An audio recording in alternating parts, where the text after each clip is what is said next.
안녕하세요. 자, 이번 시간은 2020년 31회 기출문제 부동산세법 해설 강의 시작하겠습니다. 자, 25번 지방세법상 재산세 과세 표준과 세율에 관한 설명 옳은 거 모두 고른 거 그랬어요. 법령에 따라서 재산세 경감 등은 감면이나 경감해주는 규정은 고려하지 말아라. 감면 이런 거 생각하지 말고, 그럼 기억. 지방자치단체장은 조례가 정하는 바에 따라 표준세율의 100분의 50 범위 내에서 가감할 수 있으며, 여기까지 맞죠? 이렇게 가감한 세율은 해당 연도부터 3년간 적용한다. 이 부분은 잘못됐습니다. 그죠? 잘못됐어요. 예. 100분의 50 범위 내에서 가감하는 건 해당 연도에만 적용하는 거지 다음 연도로 이월되는 거 아닙니다. 그래서 틀렸고, 니은 법령이 정한 고급 오락장용 토지 그러면 사치성 재산이잖아요. 표준세율의 1000분의 40을 적용한다. 별장, 골프장, 고급 오락장, 사치성 1000분의 40 맞습니다. 주택의 과세표준은 법령에 따른 시가표준액에다가 공정시장 가액 비율 몇 프로? 60%죠. 60% 곱하여 산정한 가액으로 한다. 맞습니다. 참고로 해당 연도 올해만 2022년만 특별히 한시적으로 1세대 1주택자 있죠. 1주택자에 대한 재산세 부담을 줄여주기 위해서 공정시장 가액 비율이 45%다. 이때 1세대 1주택은 9억을 초과하는 주택은 원래 제외인데 특별히 그런 주택을 뭐해서 포함을 해서 1세대 1주택이면 공정시장 가액 비율을 몇 프로? 45%로 한시적으로 인정을 해줍니다. 자, 이렇게 해서 올바른 거 그러면 니은하고 디귿 답은 4번이 되겠네요. 자, 이렇게 해서 보셨고, 다음 26번 지방세법상 재산세 과세 대상 및 납세 의무자에 관한 설명 옳은 것 단 비과세 등은 고려하지 않는다. 1번 신탁법의 신탁재산에 속하는 종합합산 대상 토지는 수탁자의 고유재산에 속하는 토지와 합산하지 않는다. 맞죠? 신탁회사, 그죠? 예, 올바른 내용 맞습니다. 수탁자의 고유재산하고 위탁자가 맡겨놓은 재산하고 합치면 안 돼요. 왜? 별개니까 따로. 예, 그래서 합산하지 않는다. 맞습니다. 그럼 2번 토지와 주택에 대한 재산세 과세 대상은 종합합산 대상, 별도합산 대상, 분리과세 대상으로 구분하는 건 토지죠. 주택이 아니라. 그래서 틀렸습니다. 토지만 그렇고 주택은 주거용 건물이냐 별장이냐 이렇게 구분하죠. 다음, 국가가 돈을 미리 받아서 조성하는 매매용 토지로서 사실상 조성이 완료된 사용권을 무상으로 받은 자는 재산세 납세 의무가 없다. 틀렸죠. 납세 의무가 있다. 무상으로 받는 대신에 사용권이 있기 때문에 소유자는 아니더라도 납세 의무가 있습니다. 그래서 틀렸고, 주택에 부속된 토지의 경계가 명백하지 않으면 주택 정착 면적, 바닥 면적의 10배예요. 10배. 10배까지만 뭘로 본다? 부속된 토지로 보기 때문에 틀렸고, 재산세 과세 대상인 건축물의 범위에는 주택을 뭐한다? 제외한다. 왜? 주택의 건물은요, 건축물로 과세하는 게 아니라 주택에 관련된 건축물과 토지는 따로 통합해서 주택으로 과세하기 때문에 토지와 건축물의 범위에서 주택은 항상 뭐한다? 제외한다. 포함하지 않습니다. 별도로 주택으로 과세되기 때문에 그렇습니다. 그래서 틀렸죠. 올바른 건 1번. 위탁자의 재산과 수탁자의 고유 재산은 합산하면 안 되죠. 그죠? 예.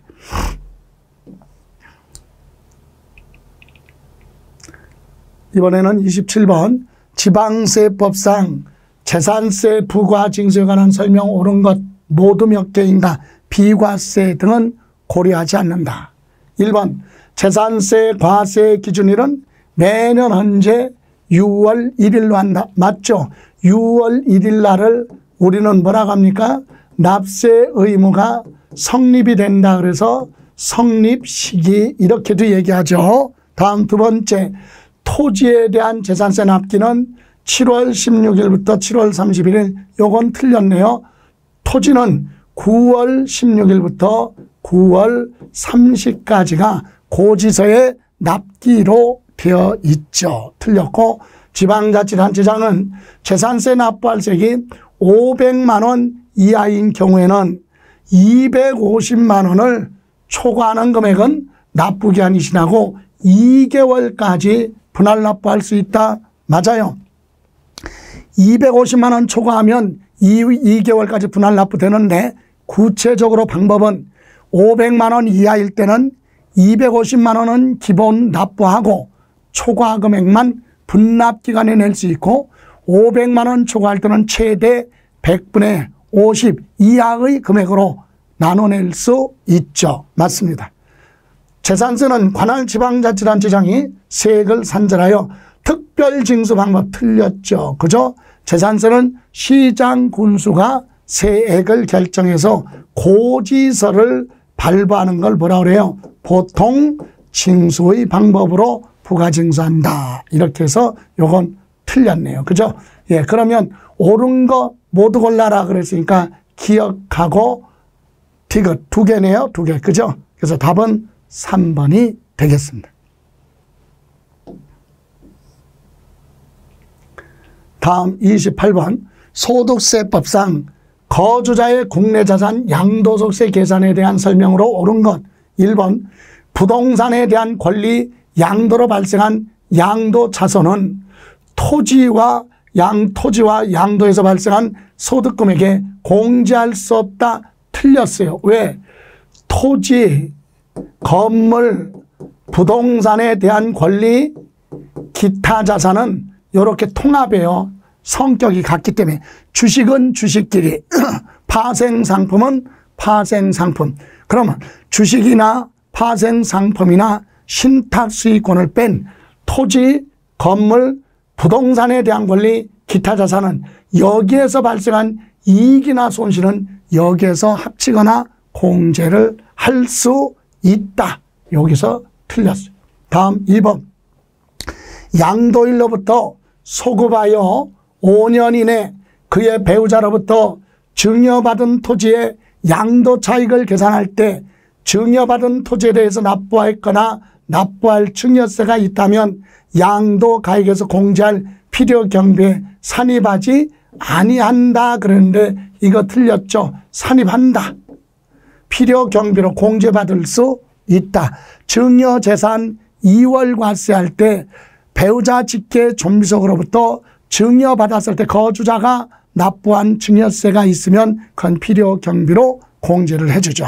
다음 3번 취득원가에 현재 가치 할인 차금이 포함된 자산의 보유기간 중 총 사업소득금액 계산 시 필요 경비로 이미 들어갔어요. 그럼 이때 현재 가치 차금 상각한 것, 비용 처리한 것은 양도 차익을 계산할 때 양도가액에서 공제할 필요 경비로 본다. 그러면 이중으로 다른 소득에서 공제했는데 또 공제해 주는 결과가 되니까 필요 경비로 인정하지 않습니다. 필요 경비로 인정하지 않는다. 여기서 다른 소득금액 총 사업소득금액에 필요 경비로 들어갔으니까 양도소득에서 또 들어가면 안 되잖아요. 그 얘기예요. 다음 4번 특수관계인에게 증여한 자산에 대해서 증여자인 거주자에게 양도소득세가 과세되는 경우 수증자가 부담한 증여세 상당액은 양도가액에서 공제할 필요 경비로 산입한다. 틀렸죠. 증여세를 다 공제해 주는 게 아니라 배우자 증여재산 2월과세 규정을 적용할 때 부담한 뭐만 증여세만 필요 경비로 인정을 해줍니다. 그 외에 증여세 등 상속세 등은 인정하지 않죠. 다음 5번. 거주자가 특수관계에 있는 사람과 거래 시가와 거래가액 차액이 5억 원인 경우에 시가에 미달하게 양도함으로써 조세 부담을 부당하게 감소시킨 것으로 인정될 때는 그 양도가액을 뭘로 계산한다? 시가로 계산한다. 맞습니다. 이게 무슨 말이냐? 여러분, 자, 갑이라는 사람과 을이라는 사람이 부동산을 이렇게 소유권 이전해주고 을은 대금을 대가를 지급했다. 10억을 줬다. 그럼 누가 봐도 매매 가격이 10억이죠. 그런데 이 둘의 관계가 특수관계인이다. 그럴 때는 세법에는 특수관계인과 거래로 부당하게 세금 부담을 줄인 것으로 판단이 되면 인정하지 않고 부당행위 계산 부인 규정이다. 그래서 인정하지 않고 시가로 계산한다. 그런 규정이 있어요. 그럼 이때 요 부동산 친인척이면 요 부동산의 시가가 예를 들어서 12억의 거래가 이루어지고 있는데 이 사람들만 10억에 거래했다면 자, 시가 12억에서 주고받은 대가 10억을 빼니까 차액이 얼마예요? 2억이 나왔다. 그럼 이 차액이 시가의 몇 프로? 5% 이상 차이 나거나 차액이 3억 이상 둘 중에 해당되면 부당거래. 그런데 2억이니까 3억 이상 차액 발생하지 않았지만 시가가 얼마예요? 12억이잖아요. 12억의 몇 프로? 5%면 6천만 원이잖아요. 그러니까 얼마? 여기는 2억이니까 5% 이상 차이 나니까 여기에 해당되잖아요. 그래서 시가에 5% 이상 차이 나든가 아니면 차액이 얼마? 3억 이상 둘 중에 하나에 해당되면. 그런데 여기는 차액이 얼마? 3억 이상이 됐으니까 부당행위에 들어가죠. 이런 경우는 인정하지 않고 뭘로 계산하겠다? 시가로 계산하겠다. 이것이 소득세에 뭐가 있느냐? 부당행위 계산 부인 규정이라고 합니다.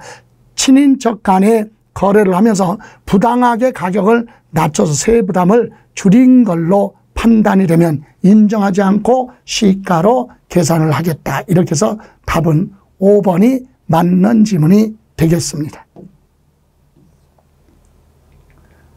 다음 29번. 소득세법상 거주자 양도소득에 관련된 다음 자료에 의하여 양도세 감면세액을 구하라. 조세특례제한법은 고려하지 않는다. 감면 규정 별도로 고려하지 말고 요거만 주어진 자료 가지고 자, 과세 표준이 2천만 원인데 감면 대상 양도소득은 750만 원이고 기본공제는 250만 원인데 공제를 어떻게 할 거냐. 양도세 산출세액이 얼마? 1,000만 원 나왔어요. 그럼 세금 얼마? 1,000만 원. 이거는 얼마에 대한 세금이에요? 과세 표준 2천만 원이죠. 2천만 원에 대해서 1,000만 원의 소득이 발생했다. 그런데 이 감면 대상인 요거에 대해서 공제해 줄 거. 감면 대상이 얼마예요? 감면 소득 금액이 750만 원인데 기본 공제는요. 기본 공제는 감면 소득이 있을 때 감면 소득 외에 과세되는 소득에서 먼저 공제해 주는 거예요. 그러니까 결론은 뭐예요? 이 감면 소득에는 공제받는 게 없지. 기본 공제 여기서 빼줄 수는 없다 이거예요. 감면 소득 말고 과세되는 소득에서 먼저 빼니까 여기는 공제 안 하죠. 자, 이렇게 해서 나오면 요거에 대한 뭐가 세액이 얼마냐 이거예요. 그러면 얼마 나옵니까? 5니까 5, 7, 2, 35, 3,325만 원인가요? 예? 이렇게 약분하면 5, 5, 7, 2, 35, 5, 25, 37. 375만 원. 그죠? 375만 원에 375만 원인데 여기에 감면율이 50%라고 그랬어요. 50%.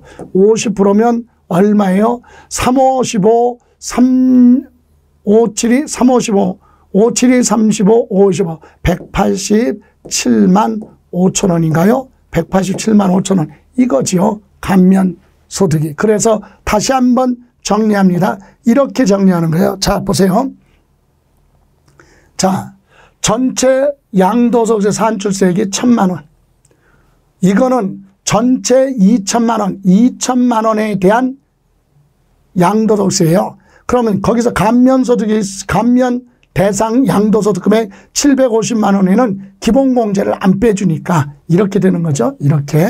자, 그래서 나온 금액의 50%를 곱해라. 해서 187만 5천 원. 이래서 답은 2번인데 이때 당시에 실제로 요 문제는 수정을 한 거예요. 답이 없어서 계산 방법을 오류로 인해서 모두 정답을 했던 부분이죠. 정답은 없었던 부분입니다. 그래서 여러분은 이렇게 계산하라는 게 아니라 하나 정도만 이해하시면 돼요. 자, 기본공제 250만 원은 감면소득이 있고 과세되는 소득이 있으면 어디서 먼저 공제하느냐. 감면소득 말고 과세되는 소득에서 250만 원 먼저 공제를 하라. 이렇게만 이해하시면 되겠습니다. 별도로 기억할 건 아니고요. 예. 자, 다음 30번 소득세법상 거주자 국내 토지에 대한 양도소득 과세표준 및 세액의 신고 납부에 관한 설명 틀린 거 그랬어요. 자, 부담부 증여에 대한 채무액에 해당하는 부분은 양도로 보는 경우 양도일에 속하는 달 말일로부터 3개월 이내 관할 세무서장한테 예정신고하라. 예정신고는 양도일에 속하는 달 말일로부터 2개월이지만 부담부 증여에 대한 건 증여세하고 양도소득세를 같이 계산해야 되니까 3개월 이내 맞습니다. 다음 예정신고 납부하는 경우 예정신고 산출세액에서 감면세액이 있죠. 감면세액이 있으면 산출세액에서 감면세액을 뭐예요? 빼고 수시부가세액이 있으면 수시 날짜가 되기 전에 부과된 세금이 있으면 그거 뭐하고 공제하고 나머지를 납부하면 되잖아요. 그죠? 산출세액에서 감면세액이 있으면 감면받은 거 빼고 수시부가세액이 있으면 빼고 나머지만 납부를 하라. 그래서 틀렸네요. 그죠? 예. 여기는 공제하지 아니한 세액 여기서 틀렸고요. 다음 3번 예정신고 납부할 세액이 각각 2천만 원을 초과하는 경우에는 그 세액의 100분의 50 이하의 금액을 납부기한이 지나고 2개월 이내 분할 납부할 수 있다. 맞습니다. 양도소득세 분할 납부는요. 납부할 세액이 1,000만 원을 초과하는 경우 분할 납부돼요. 2개월까지.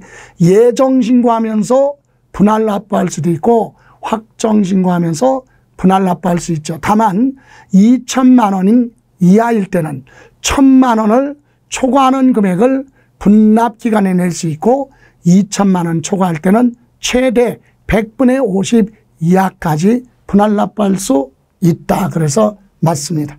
4번 당해년도 누진세율 적용 대상 자산에 대해서 예정신고를 2번 이상 한 자가 법령에 따라 이미 신고한 소득금액과 합산을 하여서 신고를 해야 되는데 합산하여 신고를 하지 아니한 경우에는 양도소득 과세표준 확정신고할 때 합산을 해서 신고를 하라.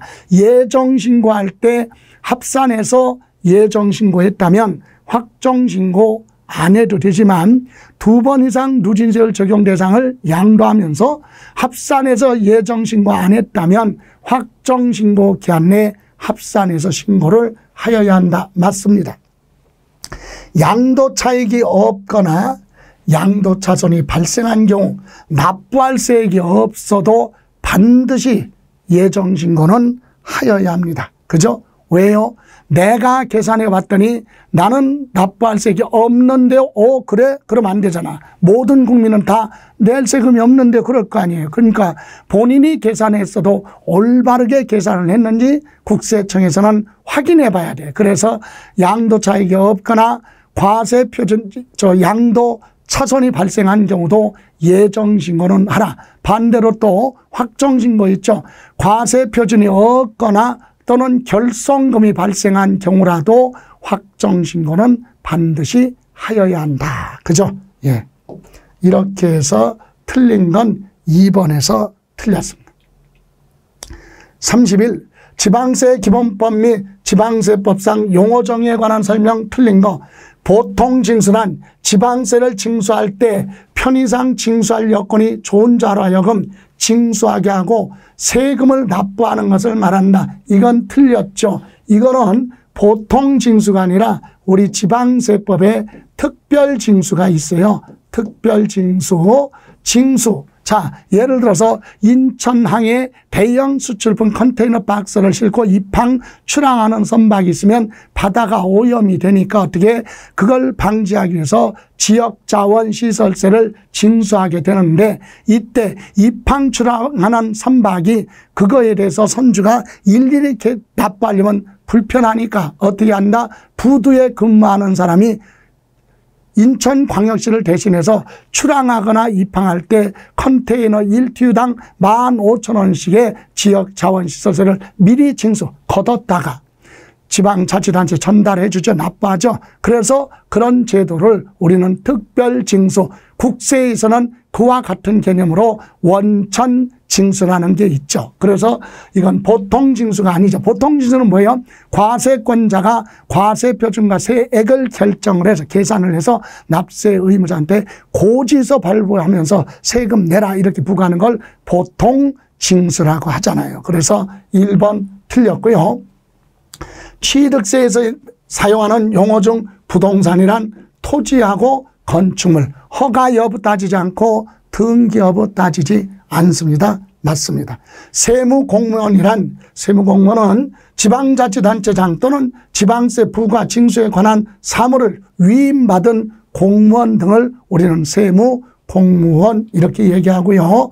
자, 납세자 그랬어요. 세금에 관련해서 포괄적으로 다 관련 있는 사람들을 전부 다 우리는 납세자 이렇게 얘기하죠. 그래서 납세자는 납세 의무자하고, 그죠? 납세 의무자와 특별징수 의무자를 말한다. 이때 납세 의무자에는 연대 납세 의무자, 2차 납세 의무자, 납세 보증인도 납세 의무자 범위에 들어가지만 특별징수 의무자는 납세 의무자는 아니죠. 왜? 자기 세금 내는 것이 아니잖아요. 다른 사람이 납부할 세금을 미리 절차상 징수해서 지방자치단체에 납부하는 거지 본인 세금 내는 게 아니잖아요. 그래서 납세 의무자가 아니다. 그래서 맞습니다. 지방자치단체가 걷어가는 돈은 지방세가 있고요. 가산금이 있고 압류 등을 했을 때 들어가는 비용, 체납처분비가 있어요. 이런 걸 다 합쳐서 징수금이라고 하는데, 이때는 순서는 어떤 걸로 먼저 가져가느냐. 이 세 가지가 이것을 징수금이라고 하는데, 이때 순서는 체납처분비가 1번, 두 번째가 이제 지방세, 그리고 세 번째가 가산금. 요 순서로 징수를 하도록 되어 있죠. 지금은 그거 묻는 문제는 아니지만, 예, 이렇게 해서 맞습니다. 자, 틀린 건 1번. 특별징수를 설명한 것이다. 보통징수가 아니라, 예. 자, 이번에는 32번 소득세법상 거주자, 국외자산 양도일까지 계속 5년 이상 국내에 주소를 두고 있다. 2020년에 양도한 국외자산 양도소득세에 관한 설명으로 틀린 거. 외국에서 외화 돈을 빌려서 취득한 것은 없다는 얘기는 뭐예요?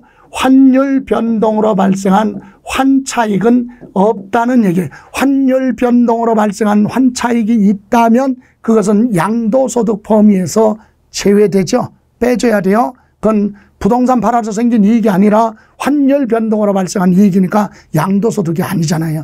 그래서 애와 돈을 빌려가지고 부동산 취득한 게 없다는 얘기는 환율 변동으로 발생한 환차익은 생각하지 말아라 이 얘기예요. 그럼 1번 외국에 있는 부동산에 대한 권리로서 미등기 양도로 발생하는 소득은 양도소득 범위에 포함한다. 이게 무슨 말이에요? 부동산에 대한 권리하면 임차권이잖아요. 예를 들어 대표적으로 지상권, 전세권, 임차권. 이때 이 임차권은 우리나라 부동산의 임차권은 등기된 것만 과세 대상인데 외국의 부동산 임차권은 미등기도 해당이 돼요. 해외 자산은 등기 여부 보유기간 상관없으니까 해외 부동산의 임차권은 미등기 임차권도 과세 대상에 포함이 된다. 맞습니다. 국외 토지 양도에 대한 양도소득세 계산한 경우 장기 보유 특별공제는 여러분 우리나라의 부동산은 투기하지 않고 오랫동안 가지고 있어라. 그래도 장기보유 특별공제를 해주니까. 근데 해외 자산은 투기 여부 그런 거 따지지 않기 때문에 해외 자산에는 장기보유 특별공제 적용하지 않습니다. 그러나 기본공제는 해줘요. 미등기도 기본공제는 해준다. 해외 자산은. 다음 3번 양도 당시 실거래 가격이 확인되더라도 외국 정부 평가액을 양도가액으로 먼저 적용한다. 여기서 틀렸죠. 해외 자산 양도할 때 양도 차익 계산은 원칙이 양도할 때 당시 그 나라의 실거래 가격이에요. 실거래 가격이 원칙이에요. 확인되더라도 이거 틀렸어요.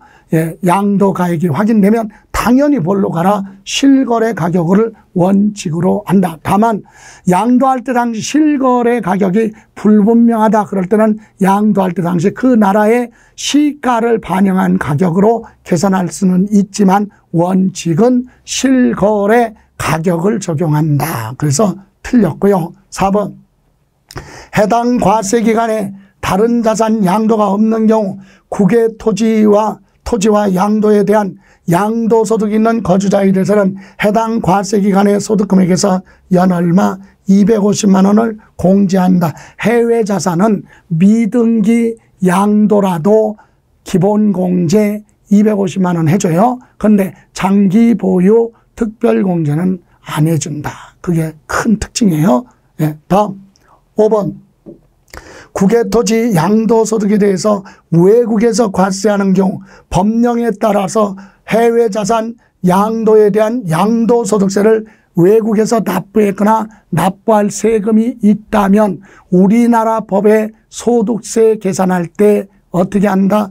외국에서 납부한 세액이 있으면 세액 공제할 때 우리나라에서 세금이 나오면 그 세금에서 공제해 주는 세액 공제 방법이 있고 아니면 양도 차익을 계산하기 위해서 필요 경비로 들어가는 방법 둘 중에 하나를 선택할 수 있다. 그래서 외국에서 납부한 세액을 외국 납부 세액 공제하는 방법이 있고 또 하나는 필요 경비로 들어가는 방법 둘 중에 하나를 선택할 수 있다. 그러면 맞습니다. 이렇게 해서 틀린 건 몇 번이라고요? 3번에서 틀렸습니다. 양도, 해외 자산 양도는 원칙이 실거래 가격 가지고 계산을 한다. 다음 33. 지방세법상 2020년 납세 의무가 성립하는 지역자원시설세. 지금까지 물어보지 않았지만 특별히 목적세인 지역자원시설세가 이렇게 뜬금없이 처음으로 출제됐었습니다. 당황했을 수 있어요. 그래서 이런 건 그냥 넘어갈 수밖에 없죠. 자, 오물처리 충당하는 지역자원시설세는 목적세입니다. 지방자치단체 목적세, 토지와 건축물 전부 또는 일부에 대해서 과세 표준으로 하여 부과돼 그 표준세율은 토지 건축물 가액의 만분의 얼마 2.3 이렇게 표준세율로 되어 있습니다. 만분의 얼마 2.3 맞습니다. 다음 지역자원시설세 과세 대상인 특정 부동산은 소방시설, 오물처리시설, 수리시설 그 밖의 공공시설로 인하여 이익을 받는 자 토지, 건축물, 그 다음에 건축물 선박이다. 맞습니다. 주거용이 아닌 4층 이상 10층 이하 주거용 빼고 아파트 빼고 왜? 주거용은 개개인이 화재 관리 잘하니까 화재 위험성이 높잖아요. 근데 일반 상가 등은 많은 사람이 출입하다 보니까 화재 위험이 높잖아요. 그래서 4층 이상 10층 이하에 대해서는 위험 건축물에 대해서는 세금이 나오면 거기에 100분의 2배, 2배 중과세 하는 규정이 있습니다. 참고로 11층 이상인 이런 건물에 대해서는 영화관 같은 이런 건물에 대해서는 100분의 300도 있어요. 100분의 300. 그래서 요거는 100분의 200이고 11층 이상일 때는 100분의 300 이렇게 중과세 부분도 있습니다. 그러나 정리할 건 아니고 다음 4번 지방세법에 재산세가 비과세되는 건축물에 대해서는 지역자원시설세 부과하지 않습니다. 왜? 재산세 과세 대상하고 중복되니까. 그죠? 비과세되는 부분은 지역자원시설세도 비과세 대상이다.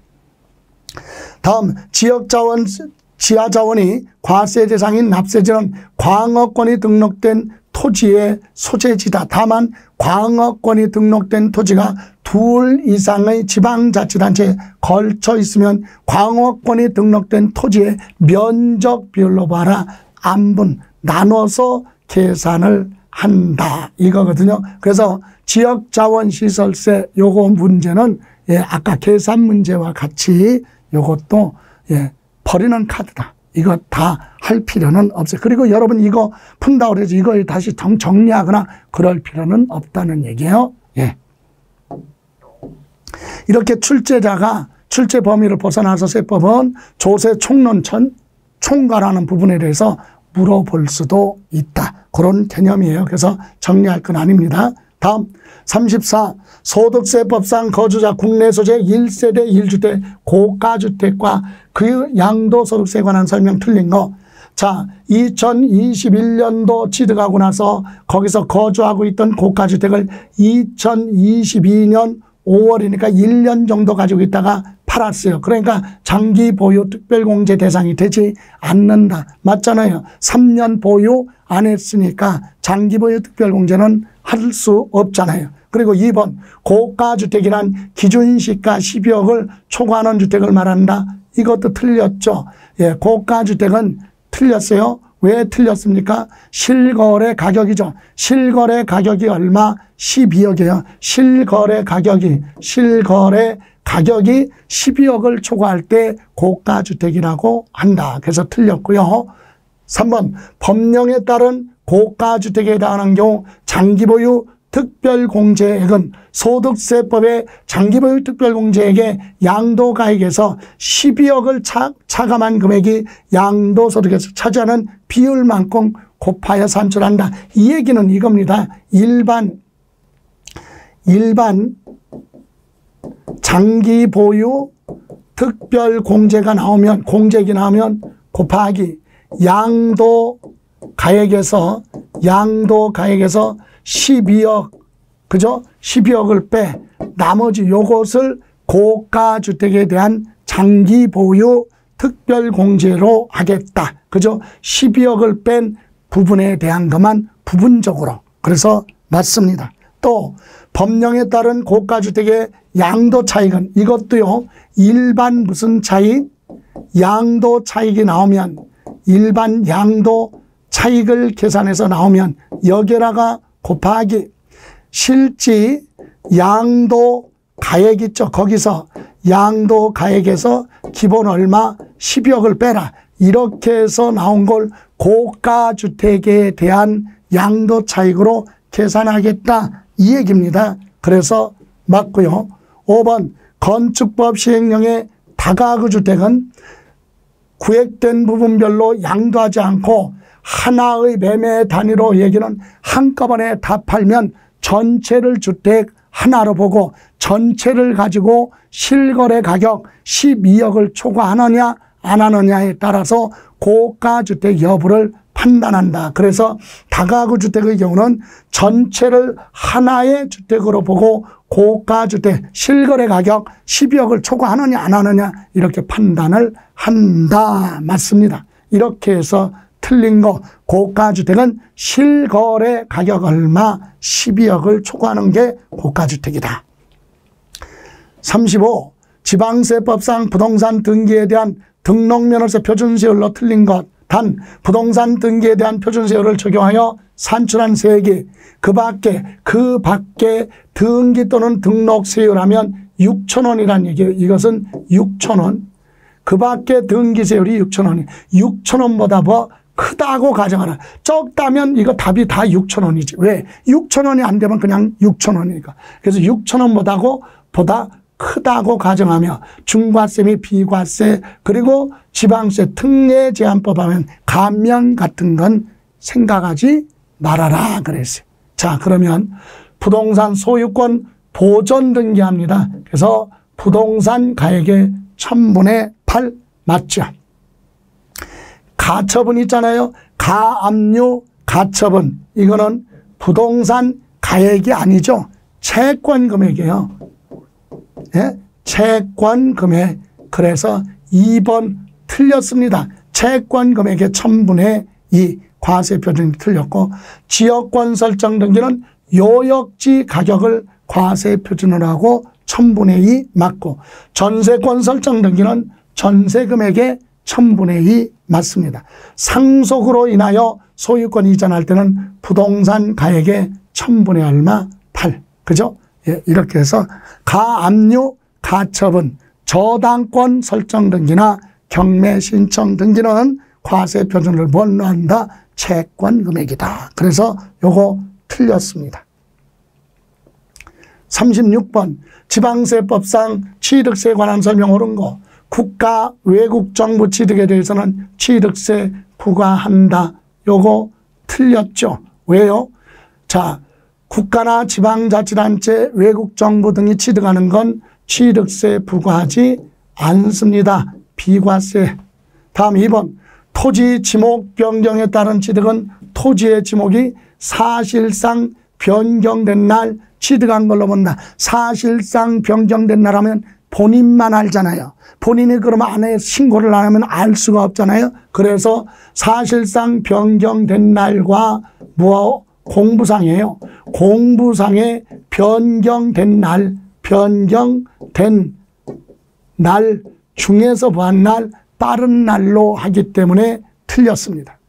다음 국가가 취득세 과세 물건을 매각을 했다면 매각일로부터 60일이 아니라 30일이에요. 30일 이내 지방자치단체장한테 통보를 하거나 또는 신고를 하도록 되어 있죠. 그래서 틀렸고, 4번 법인이 아닌 자 그러면 개인이 건축물을 건축을 하여 취득하는 경우 취득 가격 중에 100분의 80 이상이 법인 장부에 입증되면 그 취득 가격이 얼마가 됐든 그 가격을 과세 표준으로 한다. 틀렸습니다.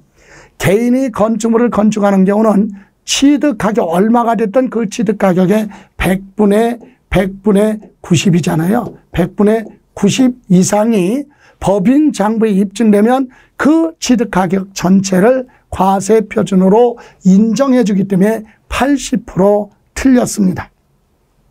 토지를 취득한 자가 취득한 날로부터 1년 이내 인접한 토지를 취득한 경우 그 전후 취득에 대한 토지 취득을 한 건의 토지 취득으로 보고 취득세 면세점 적용한다. 맞습니다. 이게 무슨 말입니까? 자, 이와 같은 토지를 만약에 100만 원인데 면세점을 적용하려고 요거 만약에 30만 원 주고 취득했어요. 그러면 50만 원 이하니까 면세점 취득세 과세 안 하죠. 그런데 1년 안에 요것을 또 30만 원 주고 취득했다면 전후 취득을 한 건의 토지 취득으로 보고 합쳐서 50만 원 초과하면 그때는 과세를 해야 된다. 그 얘기입니다. 그래서 전후 취득을 한 건의 토지 취득으로 보고 합쳐서 면세점 적용 여부를 판단하겠다. 맞습니다. 자, 이번에는 37. 지방세법상 등록면허세에 관한 설명 옳은 거. 지방자치단체장은 등록면허세 표준세율의 100분의 60이 아니죠. 100분의 얼마? 50. 항상 취득세, 등록면허세, 재산세, 표준세율의 100분의 50 범위 내에서 뭐 할 수 있다? 가감할 수 있다. 그래서 요거 틀렸고요. 등록 당시 감가상각 등의 사유로 가액이 달라진 경우 그 가액에 대한 증명 여부에 관계없이 변경하기 전 가액, 그래서 틀렸죠. 이것도 왜 틀렸습니까? 감가상각 등으로 변동이 됐으면 법인장부에 그게 입증이 될 거예요. 그래서 법인장부에 입증이 된다면 무한걸로 변경된 가액을 과세 표준으로 합니다. 그래서 틀렸죠. 자산 재평가나 감가상각 등의 사유로 취득 당시 가격에 가격 변동이 있다면 그게 입증되면 법인장부로 증명이 되면 그 변동된 가액을 과세 표준으로 한다. 틀렸고 3번 부동산 등록에 대한 신고가 없는 경우 취득 당시 시가 표준액의 100분의 10 틀렸죠. 신고가 없으면 뭘로 갑니까? 시가 표준액을 그대로 과세 표준으로 한다. 등록면허세 신고가 없으면 등록 당시 시가 표준액을 과세 표준으로 하지요. 예, 틀렸어요. 지목이 묘지인 토지에 대한 등록은 등록면허세 비과세입니다. 부과하지 않죠. 지적공부상 지목이 묘지는 과세하지 않아요. 부동산 등기에 대한 등록면허세 납세지는 부동산 어디 소재지로 하며 납세지가 분명하지 않다 그러면 등기 업무를 담당하는 등록관청 소재지를 납세지로 한다. 맞죠? 예. 등기소 등록관청 소재지를 납세지로 합니다. 하나의 재산이 둘 이상 지방자치단체에 걸쳐 있는 경우도 등록관청 소재지, 하나의 물건을 하나의 저당권을 담보하기 위해서 둘 이상의 물건에 저당권 등기하는 경우도 하나의 등기 등록으로 보고 맨 처음 등기하는 등록관청 소재지 이렇게 납세지가 결정이 됩니다. 그래서 5번이 맞고요. 38. 소득세법상 거주자 부동산 관련 사업소득에 관한 설명 옳은 거. 외국에 소재하는 주택은 임대소득은 주택수에 관계없이 과세합니다. 그래서 과세하지 않는다. 틀렸죠. 과세한다. 외국에 있는 주택은 주택수, 고가주택, 여부 따지지 않고 다 과세. 공익사업을 위한 토지 등 지름이 보상에 관한 법률에 공익사업과 관련하여 지역권이나 지상권 설정되어는 부동산 임대업의 소득으로 보지 않습니다. 뭘로 가느냐? 기타 소득으로 가기 때문에 틀렸습니다. 다음, 부동산 임대업에서 발생하는 사업소득의 납세지는 부동산 소재지. 틀렸죠. 소득이 있는 사람의 주소지. 그죠? 주소지. 부동산의 소득이, 소재지가 아니라, 소유자의, 소득이 발생한 소유자의 주소지. 여기를 납세지로. 4번, 국내에 소재하는 논이나 밭, 농지죠. 작물 생산에 이용하게 하고 발생하는 사업소득은 과세하지 않는다. 맞습니다. 비과세. 비과세. 농지를 빌려줬는데 임차인이 거기서 농사 짓고 있다. 그래서 발생한 소득은 비과세. 다음 5번. 주거용 건물 임대업에서 발생한 요 결성금은 종합소득 과세 표준 계산할 때 공제합니다. 그죠? 예, 그래서 틀렸어요.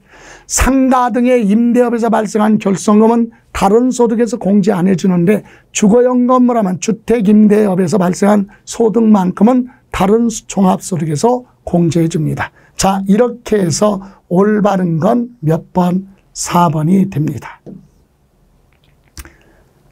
39번. 종합부동산세법상 종합부동산세에 관한 설명 틀린 거 그랬어요. 단 비과세나 지방세 특례 제한법 고려하지 않는다. 종합부동산세 과세 기준은 매년 언제? 6월 1일 맞죠?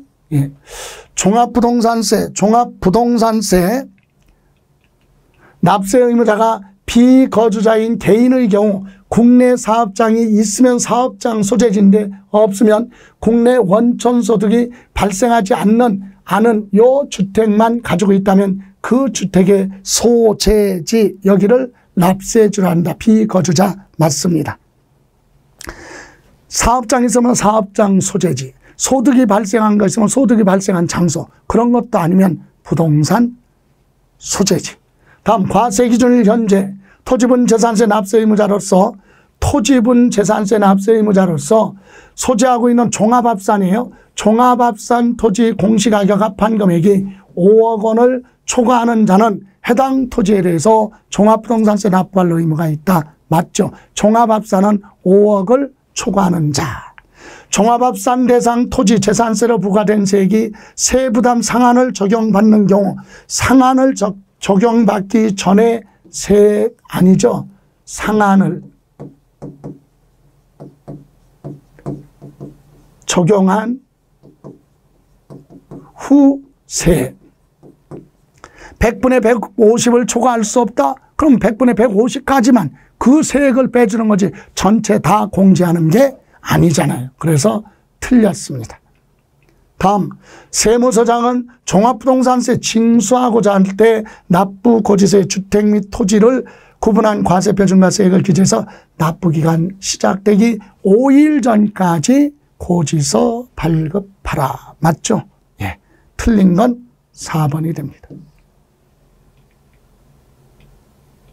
자, 그러면 40번. 지방세법상 취득세 또는 등록면허세 신고납부에 관한 설명 옳은 거 그랬네요. 비과세 감면 고려하지 않는다. 상속으로 취득한 물건에 대해서는 상속 개시일로부터 6개월 이내 과세표준과 세액을 신고하고 납부하라. 틀렸죠. 상속 개시일로부터가 아니라 상속 개시일에 속하는 달의 말이래요.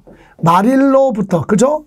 상속 개시일이 아니라 상속 개시일에 속하는 달 말일로부터 6개월 이내에 신고납부 틀렸고, 취득세 과세 물건을 취득한 후 중과세 대상이 됐으면 표준세율을 적용하여 산출한 세액에서 틀렸죠. 중과세 대상이 됐으니까 표준세율이 아니라 중과세율을 적용한 세액에서 이미 납부한 세액이 있으면 공제하는데, 이때 가산세 부분도 뭐하고 제외하고 원래 취득세 납부한 것만 뭐하라 빼고 나머지를 신고 납부한다.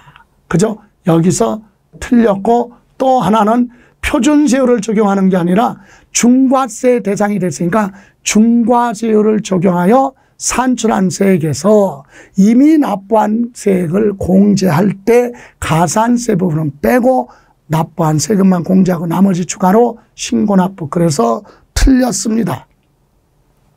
3번, 지목 변경으로 인한 취득세 납세 의무자가 신고를 하지 아니하고 매각을 했네요. 이런 경우 산출세액의 100분의 80 가산하여 세액을 징수한다. 틀렸다. 여러분, 간주 취득에 대한 지목 변경은 중가산세 적용하지 않아요. 간주 취득에 대한 취득세는 신고를 안 하고 팔아도 특별히 100분의 80 중가산세 적용하지 않는다. 다음 4번. 등록을 하려는 자는 등록면허세 신고 의무를 다하지 않고 산출세액을 등록하기 전까지 납부를 했다면 신고하고 납부한 걸로 봅니다. 그래서 무신고 가산세를 적용하지 않습니다. 그래서 무신고 가산세 부과한다. 틀렸다. 적용하지 않죠. 여러분, 등록면허세는 신고 절차 없이 전자 납부를 했어요. 그래서 등록하기 전까지 납부했다면 신고하고 납부한 걸로 보기 때문에 무신고 가산세나 과소신고 가산세는 적용하지 않는다. 그래서 틀렸고, 5번. 등기등록 관서의장은 등기등록한 후에 등록면허세가 납부되지 않았거나 납부 부족액을 발견한 경우 다음 달 10일까지 납세지 관할 시장 군수구청장한테 그 사실을 통보하라. 맞죠? 답은 5번이 되겠습니다. 자, 이렇게 해서요, 31회 기출문제는 32회보다는 난이도 면에서는 그리 높지 않았던 문제였던 거죠. 자, 이렇게 해서 31회 기출문제 해설을 여기서 마무리하고 다음 시간에는 30회 가지고 만나뵙겠습니다. 고생하셨습니다.